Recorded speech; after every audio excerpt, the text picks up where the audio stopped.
Hello everyone, in this video I will show you how to use built-in compass in Samsung Galaxy S24 Ultra.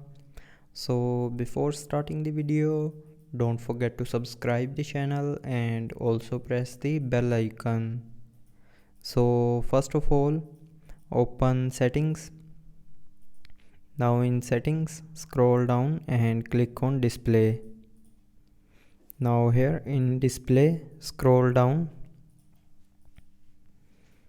and here you will see a edge panels option, so tap on this option and first of all turn on this edge panels button and then tap on panels, and from here make sure you have selected tools panel, and after selecting go back to your home screen.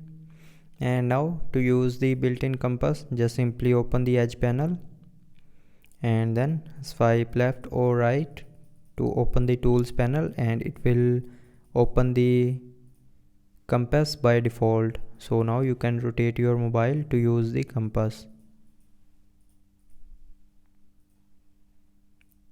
So that's how you can use the built-in compass in Samsung Galaxy S24 Ultra.